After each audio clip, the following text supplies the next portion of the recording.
On this episode of Industry Relations, Rob and I talk about Scottsdale and sister wives. Let's go. This is Industry Relations, a podcast that's at the intersection of real estate and technology from an insider's perspective, with Rob Hahn and Greg Robertson.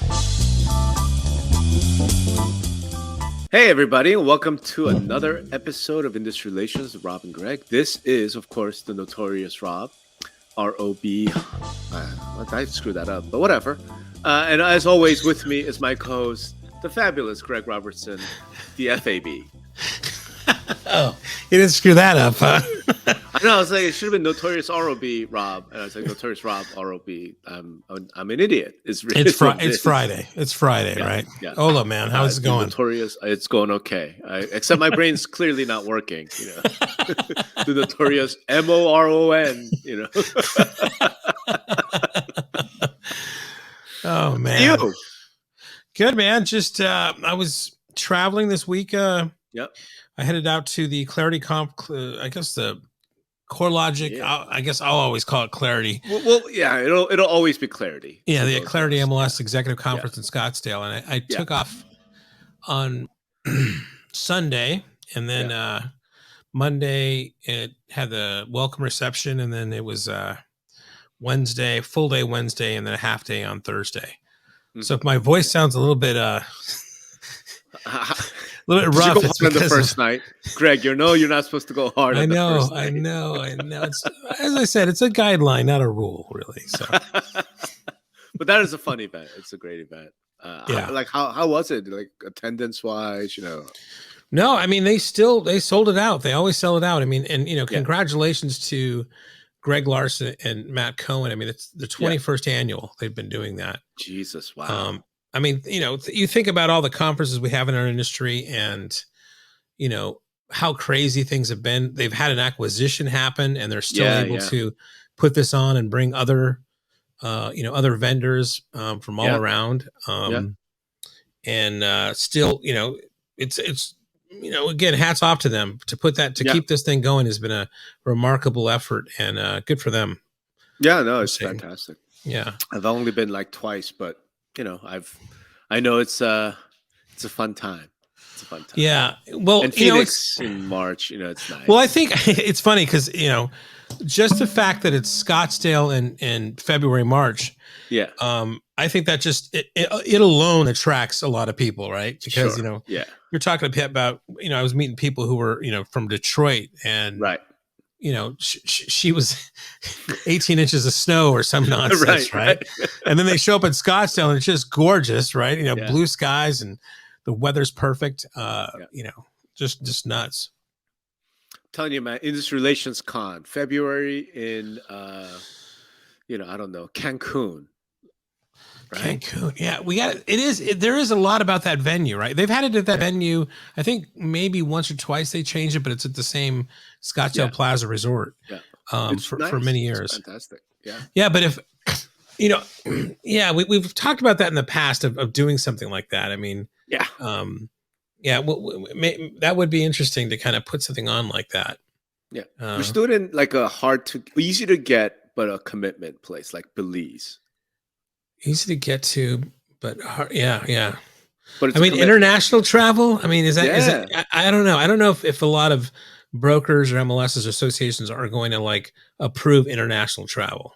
Belize is hardly international. There's like direct. Well, it is another country for Southwest. I know. Yeah, but it is a direct. They take dollars. I mean, it's not the same. But anyway, all right. So how was Clarity? Anything come out of it? Great. I mean, it's, have been to a lot of them, right? So the format kind of keeps the same. I mean, Greg usually starts off with talking about some innovations that have been going on in the industry, not in the industry, but just in, tech worldwide. They're always very generous with the kind of the raffle gifts they put out there. So, Greg did a good job. So wait, let's not leave that. What did Greg point out? What were his innovations? I think some of it was talking about, of course, some of the AI things. At one point, the whole conference to me, the thing was, at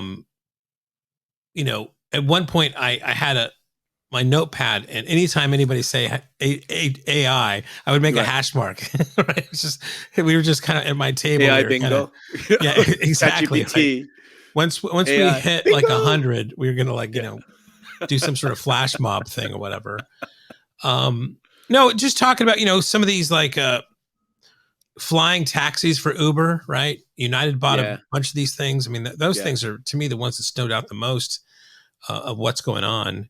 Of course, Chat GPT we talked about a little bit. He talked about some of those kind of strategies. But what was interesting to me also is just having gone there a while. You're familiar with each of the vendors, right? A Dyna Connection is how that's different from, let's say, Flex or Matrix and Paragon and everything. But they do go through, like, they bring somebody up. Okay, what are you doing? What's different about you? What you got going on next? And like I was bored out of my mind, a lot of it. But but then later on, I was at lunch and I was sitting next to somebody and she says, "Oh no, this is my first time here." And this is the second day. And she says, "I love the first day. I mean, I've always wondered about these different vendors and what they did and who they are. And like to have them all come up on there and do whatever." I'm like thinking, God, it was the boringest thing in the world. But, they know their audience, right? They're putting up there exactly what they want, right? She's clearly like a new MLS exec or a new board member or something, right? Because, but the other thing is that I heard from more than one person there's a lot of people that you didn't know there. So it's like you're starting to see this inflection point of people new blood? coming, a new blood in it, which is I think is a good thing, right? Yeah, new blood. And then I know there was a few of us reflecting about, like Kevin Green over there at CoreLogic and Kevin Hughes at Black Knight we used to be the guys, the lower level guys, the junior sales guys, and all them are like senior guys now. So it's that's what happens, right? All our kind of quote unquote heroes have moved on or have retired, and there's probably people looking at those guys and going, how do I get that guy's job, right? It's the circle of life. Exactly. Junior sales, senior sales, retired sales, dead sales. I mean, that's just circle of life. So it's good, man. We got new blood coming in. Yeah, I know that was good to see. A couple of highlights that I was looking forward to were, of course, the legal update, and I won't go ad nauseum here. We've already talked about that a lot, but the consensus is there's going to be some sort of settlement because if the plaintiffs expect to get like 610 billion, it does not exist. There's going to be, I think a lot of what they were saying, there probably might be a settlement. Another session that I was wanted to watch was the Showing Time Plus guys came up there. Sure. Michael, came up and kind of talked about that. I had to miss that session, but Jessica from my company kind of took some notes, and they threw up like all the different brands under it and talked about what their thing was, and they had an offer management thing that I knew they had, but they hadn't really talked about before. So they're clearly trying to create some sort of ecosystem there. Sure. And got a lot of good guys to kind of help them do that. The other thing was Victor Lund was there to give a update on the BPP. And I thought, okay, this is going to be interesting, right? Because I want to hear that. And then when Greg was introducing Victor, he said, well, Victor's also brought somebody, a broker from, is it Long Realty in the Phoenix area? Yeah. I don't know if they're in Phoenix or they're in Tucson. I can't remember. I know they're in Arizona. Yeah, in Arizona, right? Yeah. So he had to talk about some ways that they track adoption from their agents. And so Victor's had brought him, and I guess Greg said, well, this is kind of your idea, but you're going to give the BPP thing, and then this guy's going to give another talk about how to they track adoption at Long. And it wasn't, basically he's saying, hey, we put out an RFP. They put out an RFP. They've got some respondents. They're in the mode of choosing those respondents. They'll let the vendors know who they, chose here in the coming weeks. Yep. Still, not a lot of detail. And I thought, well, I had some questions, right? But they rolled right into this broker guy Right. after Victor spoke, so nobody could basically ask any questions, and it's still a little bit of a nothing burger to me. I don't really So ask quite them get it. now. Ask them now. Maybe Victor might be listening. So go and Well, ask. there was two different things that were coming out of it. One was they were talking about, like, they thought, well, they'd done the partner with HomeSnap, and then that he didn't say this, but we all know that didn't go It very well. imploded. Yeah. Yeah. Exploded. He says, so we thought, well, we're going to build this ourselves, right? We're not going to rely on another thing.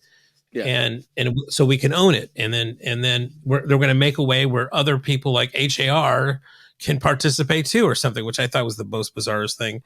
But that went really, when I read it wasn't like a request. They didn't even call it an RFP. It was another kind of acronym, but I thought it was open source. No, we talked about this. It's it's limited open source. It's right. like open source if you're in the club. So it's like IDX. Yeah, I mean, it's probably as complicated as their the ownership structure of BPP is probably what I got out of it, right? So it was, it was a little bit, and honestly, it's like maybe nobody asked questions because nobody really it's not really that interesting anymore to anybody. So that may have been the case also, but that was one of them. And then the other thing I think they did for the audience too, which was really smart, is you hear these names: MLS Aligned, Market, Real Estate Technology Holdings, Venture MLS Fund, all the things that are out there, right? Yeah. And Grid, what they did is MLS Grid, all MLS Grid. Yeah, sorry, that was one of them. So what they and that was kind of an audible where they called out and said, at the end, we're going to invite representatives from each one of these companies, and they're going to explain what they're doing, right? Because a lot of people, I love. It was Nicole who came up for Market and said, the one thing before I tell you exactly what Market is, I want to tell you what it's not, and it's not MLS aligned. That's like the best line of the whole thing, right? I got a chuckle out of that. Yeah. And so she described Market. They described, MLS Align. Brad Belke was MLS Align. Yeah. Art Carter talked about Venture MLS. One of the guys, God, I'm killing me to forget his name right now. Young guy over at Austin talked about the Real Estate Technology Holdings.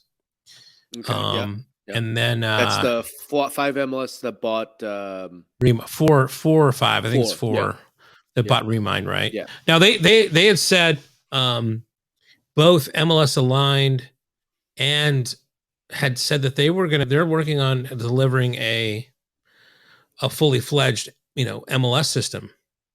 And then also the guy from Austin, God, I can't remember it's going to kill me. I'm going to think about it at the end of this podcast and shoot myself. But he talked about if it's you, holler at Greg. Yeah. They talked about Remind having and I thought they already had this, but a full-fledged MLS system, the thing. Yeah. And it was a big thing of like, what we talk about here, which I always get a little bit conflicted by, of your client is becoming a competitor, right? And so, but they're going to be full-fledged MLS systems out there, right? What else were they talking? And that hold on, let me get this straight. So, group of MLSs announced that they are building a full-fledged MLS system at the CoreLogic conference. Well, I'll even put a finer point on it. There was a little bit of scuttlebutt of like, because it is a very they can't have everybody. It's a smaller venue in a sense, right? So your sponsorship only gets you so many spots. But I did hear a little bit of a vendor rumble of like, well, you're telling us as vendors we can only bring a certain amount, but the MLSs can bring who they want, but they're really actually also selling technology. So they don't get that rule, but we have to abide by that rule. So there's already, again, it's cats sleeping with dogs. It's pandemonium. We don't know. We have, participants are becoming, vendors. I mean, it's just, we're not ready for these things. And these things kind of pop up of just, it's really just vendor like cattiness is all it is. Vendor alley cattiness, right? That's right. I mean, there's something. Vendor alley cats. Yeah. But again, just very well run, good speakers, good content, great, city to be in. So many great, restaurants in Scottsdale. Every year I tell myself I'm not going to end up at Patty's at 3 a.m. because Patty's is the only bar that's open. I would make one criticism, and that's the lobby bar at the Scottsdale Plaza Hotel. I mean, closed at like 10:30 or something. Like, I mean, don't they know this is a real estate conference? But that's probably for everybody's own good, right? See, this is why when we do the industry relations live conference, we have to do it in a city like, say, Vegas, where bars never close. Yeah, but sessions start at 10 a.m. 10 a.m., 11 a.m. Yeah, 11 nobody's going to show up. Yeah, right. You know how they have like this breakfast sessions at some of these conferences?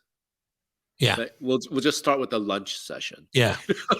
No, I've said that. I love that. I mean, and then you have the 11 o'clock session, then you break for lunch.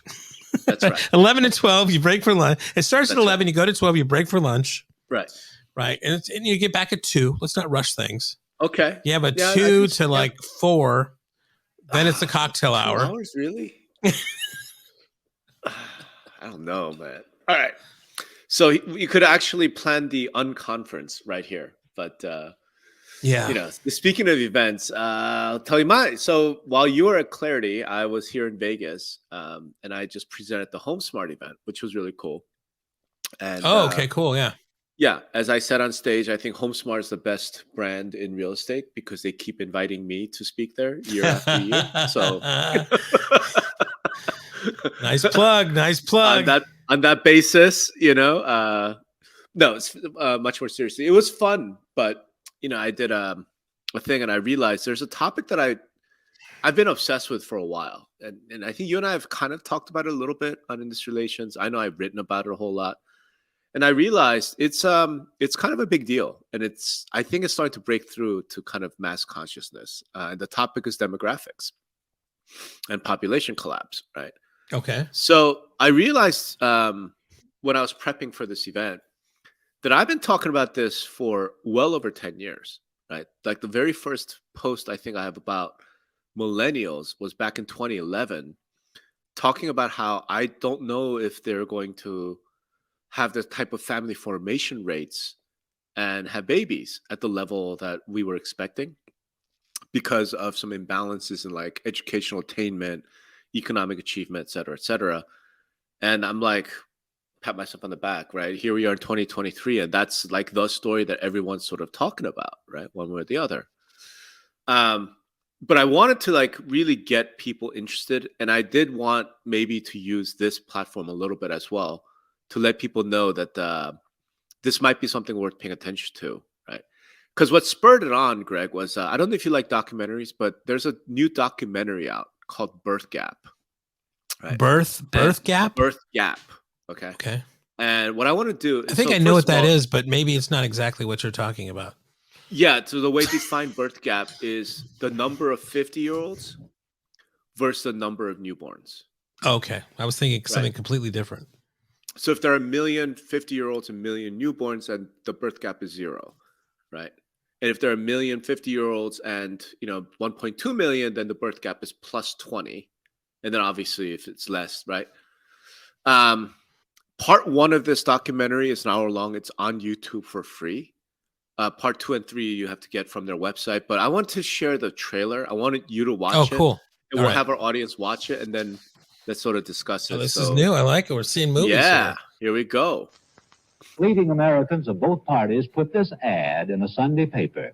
Whatever your cause, it's a lost cause unless we control population. And our cities are going to be choked with people, and they will be impossible places in which to live, and the explosions will be even worse. Most people think we have like too many people on the planet, but actually this is an outdated view.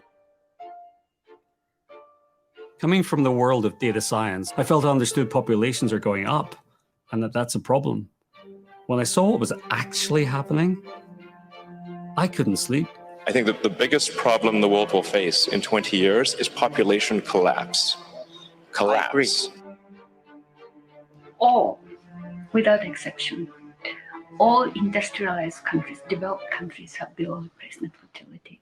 Yeah, it's striking, and there is no single explanation. In different contexts, you have very different stories.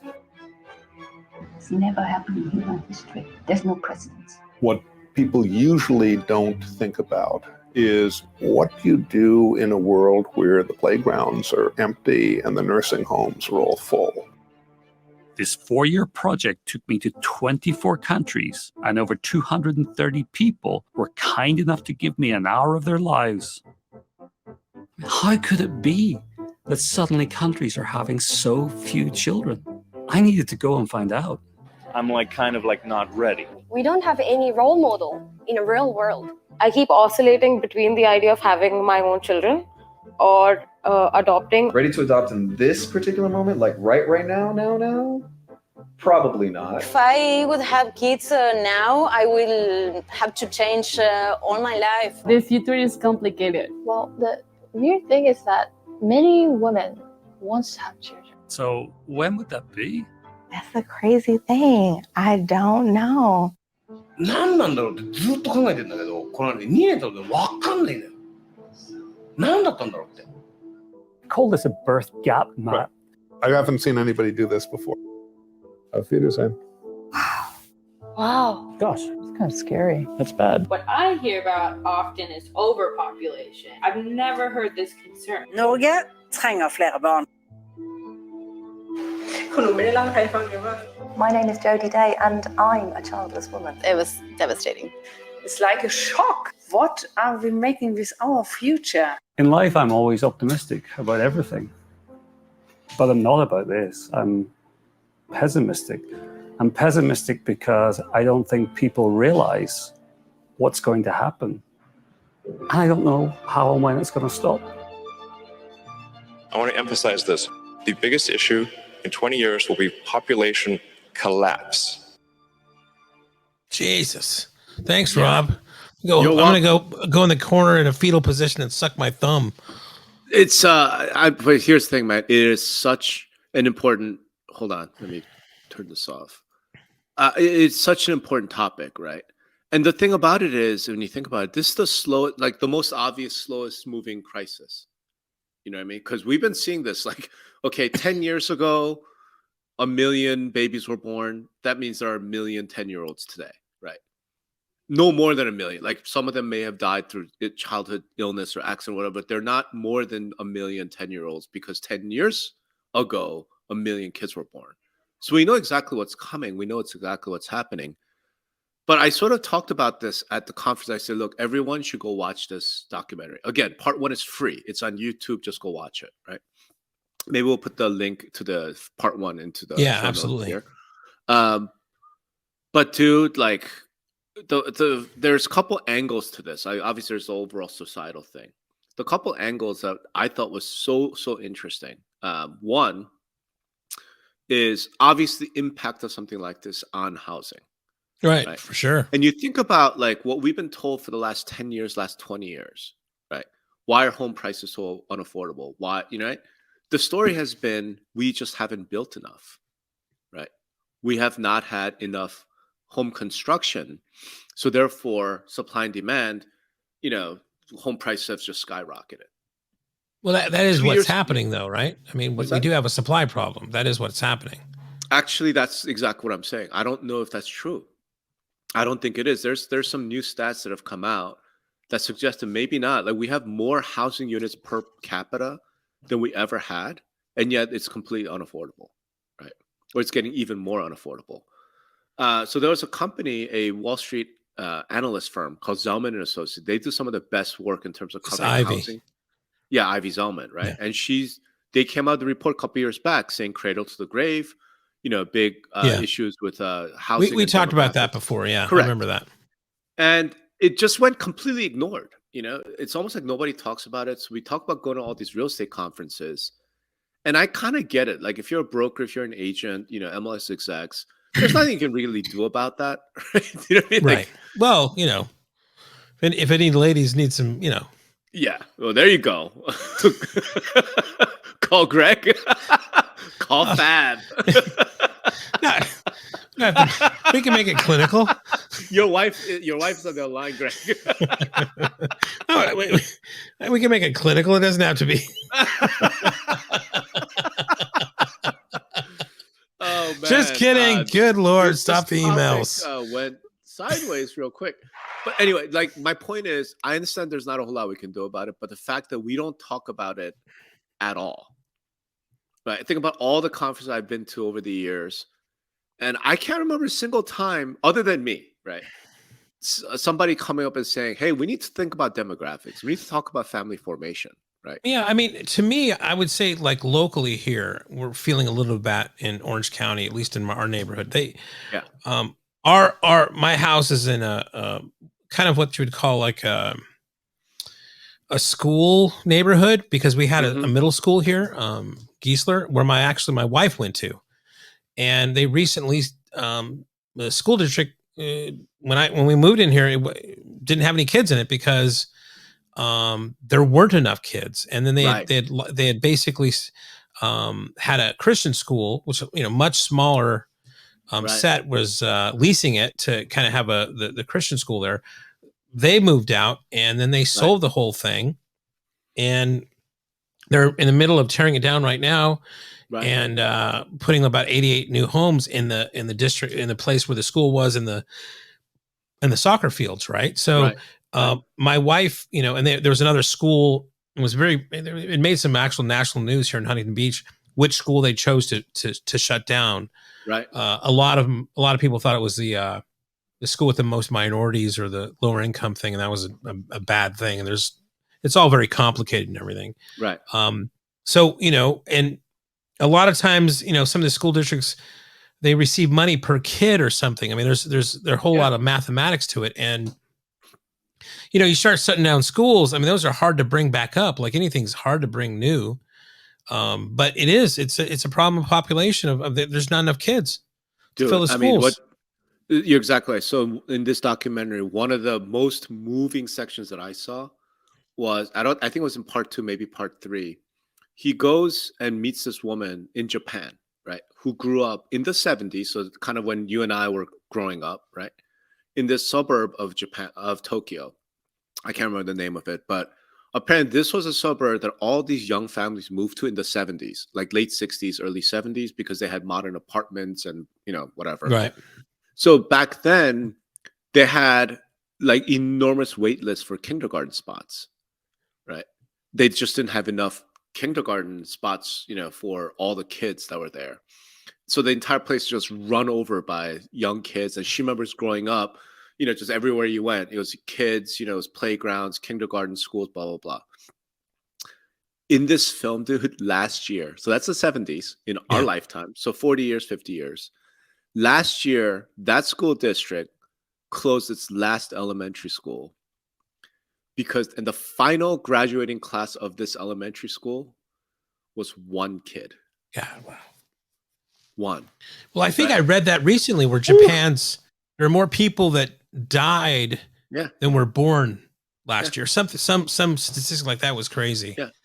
And obviously South Korea is the worst. I think they're at like 0.8. US just recently hit 1.6.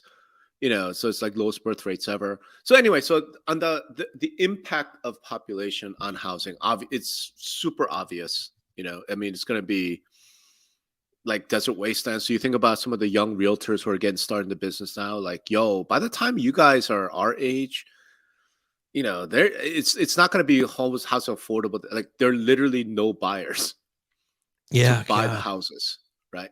And to the extent that there are buyers, there aren't going to be that many of them buying 4-bedroom family colonials in the suburbs because they don't have 2 kids. You know what I mean? Like and we don't talk about it. We don't think about it. It's just utter Yeah, silence. and I'm not sure if we talked about this in the last podcast or one of them, but how kind of like the pandemic, and then also really catching up with the way that these apps, right? And I forget who I was listening to. It might have been another podcast talking about this, and it's such a 2-dimensional experience now, right? So when you're on these apps, right? Are you talking about dating apps? Yeah, dating apps, Okay, right? yeah. Where it's a 4-to-1 ratio. There's 4 times as many men on them than women. So women can be very selective, but they're only choosing the top 10, 20% of 5, right? Percent of the people on the apps. And and it's great for the 5% because they're just playing Sir Lancelot, everywhere they can go. Right. But the other guys are just left hanging. I mean, left alone in a sense, right? And That's right. And I've been talking about this with some friends of mine, girls that are single, and this whole thing of like that appearance, and and then so you take that phenomenon, which I know everybody's been talking about. There's been many articles on that. You add to the kind of like what do you call the pandemic, where we used to like socialize, and maybe it wasn't the most politically correct thing, but a lot of people met their spouse or girlfriend or boyfriends at work. Sure. And now we're in this isolated experience here where work from home, where they don't get that, right? I mean, it might be he might be the quirky guy, that you're like, I mean, my wife hated me when she first met me. Yeah. Which is probably really shocking to everybody out there. But I mean, sometimes it's not because, it wasn't as easy as a swipe left or right. I don't even know what the hell the proper, thing is for that. But people learned there was other things about that they were funny. They were compassionate. They were, they have the same religious values as them. I mean, there's other things besides how tall, cute, whether you have a 6-pack or not, are in that kind of thing. But you have to be kind of around people to have that, right? When you put it down to such a 2-dimensional experience like that, people are not, they're not engaging. They're not, they're keeping their things so narrow of what they want. Sure. It's just you got a perfect storm. You're exactly right. There's a million factors, right? But so the second reason why I wanted to talk about this at the Home Smart event, and I want to talk about now, is there's the causation part, meaning it's not just impact on housing. I would argue that housing is what's partly causing lower birth rates. Okay. And I read, so I look at it this way. I think the reason why US, our birth rates are so low, 1.6, 1.7, so a lot of young people live in big major cities, right? Because that's where the jobs are. So they move to New York, they move to San Francisco, they move to LA, and the housing costs are so high. And their income certainly hasn't kept up with inflation. So they can't afford to buy. They can barely afford to rent, right? And the one thing about, sort of really having, like roommate situation, you're still living at home, or these tiny, apartments, whatnot. The one thing that really impacts is how many kids can you actually raise in such a small space? So a lot of the young people are waiting. They're like, I need to make more money. I need to move out. Right. Affordability. It's affordability. Right. And I'm saying we're seeing that today in the US. You look at this movie, you look at other countries like Japan, South Korea, Hong Kong, where they've had this real estate housing cost problem for decades longer than we have. Right. And you just see the impact of that on childbirth. And I'm going, yo, right? Like, we need to talk about this. The fact that housing affordability going crazy in the US right now, I think I just saw this. I think housing affordability is at the lowest level it's ever been, right? Because of high mortgage and interest rates are popping up near 7 again, or over 7. Yeah. You know what that means? Like 2023, we might have birth rates hit like rock bottom, right? And it's not because these kids don't want to. It's not because these young people don't want to have kids. Number one. Number two, you're right. The technology, the swiping, the dating, the fucked up dating culture we have in the country probably doesn't help.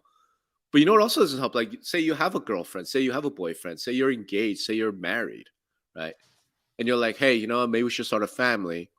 But we're living in a 600 square foot studio apartment. Oh man, right? That's true. Like, who's having babies?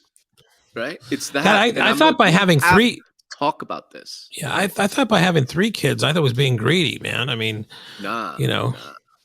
Well, Elon's. I mean, they had Elon Musk in there, and you know, Elon has 9. He's doing his part. With several. He's doing his with part. several people. He's doing his part for freaking sure, man. Yeah. See, at least the Robertsons, you guys are a net surplus. It's plus. Yeah. 1. Thank God. Right? Yeah. The Hans were a net 0 at 2, so net 0. It's not good, you know, but too old to do anything about that. I wanted to have 4 actually, but you know, my last kid, Hope, who's my love, but man, she broke Jen. She was gonna have another one after her. Hope. Kind of amusing that a child named Hope broke her. I know, exactly. But so this is like, we have to talk about this, and I'm going, okay, this is now going beyond just sort of self-involved housing industry. Hey, real estate sale, you know, it's starting to get beyond that, right? If we don't think about the impact of housing and housing unaffordability on something like demographics and childbirth, 20 years from now, like Elon said, that we're not going to have people, right? If you don't have people, it's not just housing, it's all the things that he talked about, like. And there's, again, if you watch the full documentary, there's some amazing sections where they talk about, like, first you start losing workers. Like, there aren't enough people who want to come to work at your store, right? Sounds vaguely familiar right now, right? I mean, a little bit. But then you start losing customers because they're not being replaced. And then you eventually have to shut down, right? You shut down, and then the economic ripple effect, right? So this suburb in Japan, dude, they show this scene. They go to this mall, and out of 26 stores in this mall, 5 are open. Right? Yeah. So basically, you walk into this mall, and all you see are like those corrugated steel gates everywhere. Who the hell wants to go shopping at that mall? It's dead. And it's stuff like that. I'm looking at this going, okay, if we don't, if this is our future 30, 40 years from now, right? And we see it, like, because this is not going to take anybody surprise, right? And same thing with, like, you know, the really high rent areas like you live in, Huntington Beach, Orange County. Yeah, I mean, you got rid of 1 school, right? 2 schools. Okay, well, here's the thing. What's the average price point of a home in Huntington Beach? Oh yeah, it's like over $1 million. Over $1 million. Okay, so some 30-something young couple, they're never buying a house. No. You know? So if they rent a place, like, okay, how much is rent? Right? Yeah. How many kids could you possibly have? Well, I mean, again, you got to have a bigger place. I mean, you're going to be up there anyway, right? I mean, it's not like as easy. You almost want to just go say, hey, young people, go start fucking some more. But you can't, because where are they going to put them? Correct. I mean, it brings back, like, you know, maybe it all goes back to old school ways of arranged marriages. I mean, there was some thought to that, right? Where it's like we began to, like, take control over the situation, right? I kind of like that. I would love to be the person that decides who Hope marries. I'm a big fan of arranged marriages, you know. Except, like, I asked my mom when I was, like, in law school, hey, why don't you hook me up, like, arrange some marriages for me? And then I met a couple of the women she arranged me. I was like, you know, you could cut that out. I got this. But see, arranged marriages only still solve one half of that equation. Okay, cool. You arranged it, right? You say, hey, Hope, you should marry this guy. Cool. You're married. Can you afford a house? Can you? And I really do mean this. Like, everything else is expensive. I know education's expensive, healthcare, everything's expensive. I get it. But to me, it feels like more fundamental is how much room do you have? Right? Because if you're living in a 1-bedroom rental, how many kids could you possibly have in a 1-bedroom apartment? Yeah. 1, maybe, and only up until they're like 2 years old. You know what I'm saying? Yeah, it So- either goes multi-generational housing. I mean, this is something That's right. that's in different countries have gone this way, That's where right. grandma's on the bottom floor, right? And everybody can kind of, yeah. I mean, it's yeah, you're bumming me out here, man. Jesus. But I know, but my point is we have to talk about this because we are the housing industry. We're the real estate industry. And up to date, we've had no position on this. Zero position. Up to date, all we keep talking about is we just need to build more houses. I'm like, okay, that's cool. We build a whole bunch more houses than hour and a half away, in the desert.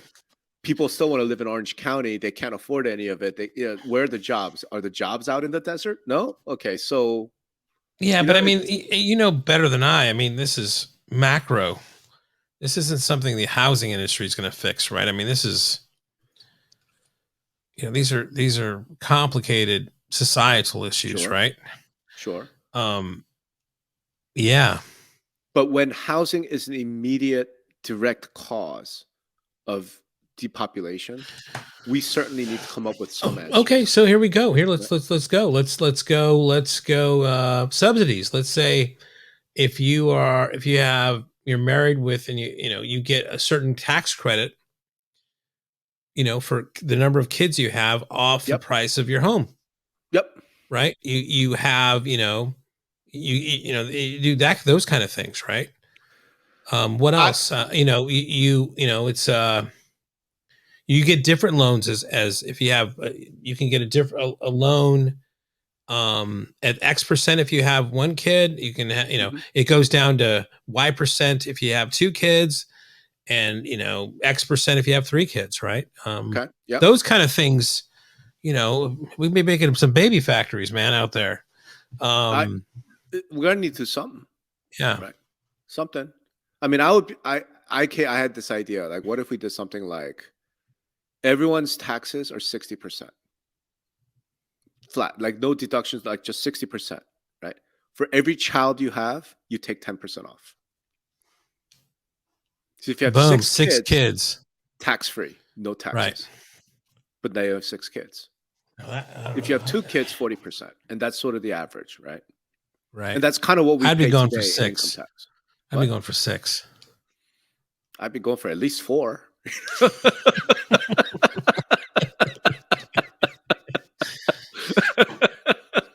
I should have saved some of my sperm. I don't know. This is gonna be interesting, man. Yeah, but so who knows? Maybe we got to talk about like just ban TikTok, the dating apps. They're illegal, or I don't know what we do. But my point is, from a housing standpoint, one very clear thing I do know what you do is the real estate industry has to start fighting NIMBYs. Right. Oh God, it's so bad At here a in Huntington. minimum, we have to be the ones out there saying, "Hey, NIMBYs, like, cut it the fuck out," right? Because we're all gonna die. And that's why I'm saying everyone should be watching this movie. It is a bit of a downer. I ain't gonna lie. I don't think it's like a date night movie, right? Because I watched it with Sunny, and there's a part of me that kind of thought, hey, clearly we need to do our part, but no, it was so like nope, like, it was so depressing. But I do think it might be something really good for, like, if you're younger, watch it with your partner. If you're older, watch it with your kids. Yeah, God, I don't know, man. Dude, like, I can guarantee my children have never heard this. Right. I can guarantee they're teenagers. So I'm not saying I want them to start having babies. Like don't do that. But at least be aware of what's happening. I'm gonna wait on that with Hope. I think I'm gonna wait a little bit on that one. I don't want to get any ideas in her head. But Daddy, you told me to. No, but that's it's fodder for conversation. Yeah. Again, right. It's amazing. This is phenomenal, and it brought me back to all my. I remember when we talked about like 2011. I was at the Tech South event, and I kind of made a half joke saying, "Hey, polygamy legal by 2040 because of college education imbalance," and everyone laughed. I don't know if we're laughing now. Like, here we are. I don't know, man. Like. Yeah. Like you said, if it's Tinder, all the women are going for the top 5% of guys. Well, then all the top 5 guys get the kids too. That's not fair. What's fair got to do with it? I mean, it's polygamy legal, right? Oh, At that good point. Lord. Good So, Lord. yeah, Well, that's okay. Yeah, sister wives. Let's. This is a different turn here for industry relations. I don't know how you did it, Rob, but we somehow for got, younger guys. We went from the Clarity Conference to sister wives. And we're back. Yeah. No, you know what it is? So here's what needs to happen. Next year's Clarity Conference, they clearly need to invite us, as well as the filmmaker of this documentary, and then we'll talk about sister wives and housing. Actually, I mean, well, yeah, maybe not that, but I think if I will say this to what's coming up. I mean, CMLS is coming up. Annual Inman's coming up. I mean, this is you make a very compelling case of talking about population and how it can affect housing. Yeah, and housing and how housing affects population. Right. That's the piece that not even this movie, because all the experts they interviewed are like demographers and social. They didn't interview anyone who's a housing expert, and I think if they did, we would be able to establish a pretty clear connection, right, between like house prices and land and housing availability and number of children. Right? Yeah, it's I like this line, right? It's like a straight line. Are there any other resources that you know of? I mean, gosh, there's some ancient books, right? Mark Stein is the guy who kind of turned me on to this back in the 90s, where he talked about, demographics in Europe.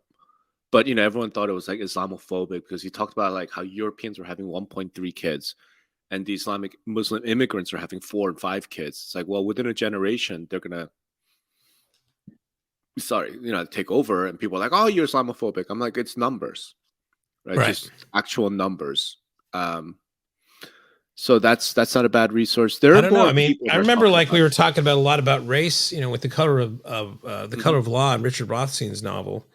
Yeah. And that caught on a lot in the industry. I mean, this seems like it needs to be one of those types of things where we get maybe this maker of this documentary or somebody from those documentaries to kind of, I'd love for this message. I think, I'm kidding with you on some of the stuff here, but I think you're absolutely right. I think that's there's something serious here. You're right. HomeSmart really got the goods, didn't they? Man, yeah, good for you, man. That's why they're the best real estate brand, because they keep inviting me. But no, for more real, seriously, I actually agree with you. I think Inman, some of these national conferences, the NAR conference coming up in CMLS, all these guys should invite this filmmaker to come and screen the film, have a Q&A, and then talk about it, right? And have someone be able to talk about the connection of housing to birth rates and the impact of birth rates on housing, right? And sure, you and I will be long gone. We just had an earthquake here. Really? Yeah, it was wild. Either that or it's a semi going by somewhere. That was weird. Greg, Sorry. Those two are rather different things. Semi earthquake. I'm just saying. You clearly need a second home in the desert where there are no earthquakes. But anyway, so yeah, I think that would be really absolutely. And maybe you and I will spark that conversation and let's get it going, because I think it's a good one. So I guess I'm going to see you live next week. I want to keep it a mystery. I don't want people to know that what we're doing. Yes, right. Or where we're going. Yeah. Or where we're going. I will see you live. Yeah.